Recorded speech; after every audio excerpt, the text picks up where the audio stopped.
ओम श्री परमात्मने नमः। ओम नमो भगवते वासुदेवाय। जेठ मास महात्म्य अध्याय 4 की पावन कथा सुन रहे हैं। आज की कथा में हम सब पंचअग्नि साधन विधान का महात्म्य सुनेंगे। ऋषि लोग स्कंद जी से कहने लगे, हे स्कंद जी, आपने अभी पंचअग्नि साधन व्रत का हमसे वर्णन किया था। अब आप कृपा करके यह कहिए कि किसी कार्य की इच्छा रखने वाले मनुष्य अपनी कामनाओं की सिद्धि के लिए इस व्रत को कब करें और इस व्रत को करने की विधि क्या है।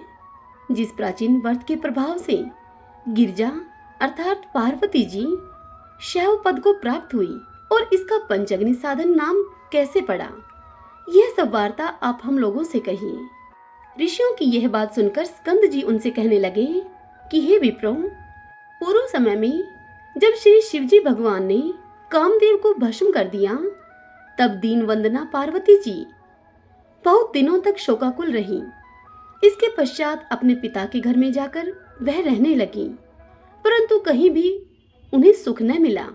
तब उस समय पार्वती जी ने हिमालय में वास करने वाले ऋषियों के आश्रमों में जाकर उनसे अपने मन की शांति का उपाय पूछा। तब पार्वती जी के इस प्रकार पूछने पर सब ऋषियों में से भृगु ऋषि पार्वती जी से कहने लगे कि हे महाभागे, तुमने अति उत्तम प्रश्न किया है। मैं तुम्हें विस्तार पूर्वक इसका उत्तर देता हूँ। ज्येष्ठ मास की तृतीया के दिन प्रातःकाल मनुष्य शुद्ध जल से स्नान करे और नित्य कर्म करके शुद्ध वस्त्र धारण करके अपने घर को आए। पुण्य वाचन करने के पश्चात ब्राह्मणों का पूजन करे। तदंतर ब्राह्मणों का पूजन करने के बाद समिधाओं से प्रदीप्त 4 अग्नियों को करके यथाशक्ति उनका पूजन करे और फिर उन अग्नियों के मध्य भाग में बैठकर सूर्य नारायण की तरह ही अपनी दृष्टि को, जब तक सूर्य नारायण अस्त न हो जाएं, उनकी तरफ ही अपनी दृष्टि को रखे। अपनी इंद्रियों को अपने वश में रखकर स्थित रहे। हे महाभागे, इस प्रकार निराहार रहकर और जितेंद्रिय रहकर इस मास का व्रत करें। ऋषि के वचनों को सुनकर पार्वती जी अति प्रसन्न हुई और शिव जी के प्रश्नार्थ 12 वर्ष तक इस व्रत को प्रतिमास करती रही। इस व्रत के प्रभाव से शिवजी महाराज मोह को प्राप्त हो गए। तदुपरांत शिवजी महाराज यह विचार करने लगे कि पार्वती जी कहाँ गई।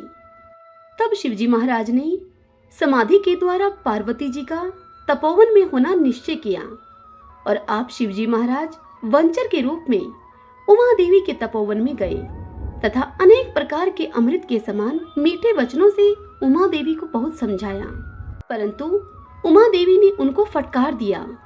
तब शिवजी ने अपने वंचर रूप को त्याग कर अपने को शिव रूप में प्रकट किया और पार्वती जी ने जब शंकर भगवान को देखा तो लज्जा के मारे अपना सिर नीचा कर लिया। भगवान शिव ने बड़े आनंद के साथ पार्वती जी को अपनी गोद में करके आलिंगन किया। इस समाचार को सुनकर राजा हिमवान भी वहां पर आ गए और शिवजी से मिलकर विविध उपचारों से शिवजी महाराज का पूजन किया। तब श्री शिवजी महाराज हिमवान और तपोवन के वासियों की आज्ञा लेकर पार्वती जी को अपनी अर्धांगिनी बनाकर कैलाश पर्वत की ओर चले गए। इतनी कथा सुनाकर स्कंद जी ऋषियों से कहने लगे कि हे ब्राह्मणों, मैंने आपसे पंचअग्नि साधन व्रत का विधान कहा है। अब आप ज्येष्ठ मास का और क्या महात्म्य सुनना चाहते हैं। यह व्रत सब कामनाओं को पूर्ण करने वाला अनेक मनुष्यों के द्वारा पहले किया गया है तथा यह व्रत धर्म, अर्थ, काम और मोक्ष के लिए श्रेष्ठ साधन है। जो मनुष्य इस व्रत को भगवान जगदीश की दृष्टि और पुष्टि के लिए करते हैं, वे मनुष्य इस लोक में समस्त कामनाओं को पाकर अंत में ब्रह्म के लोक को प्राप्त होते हैं।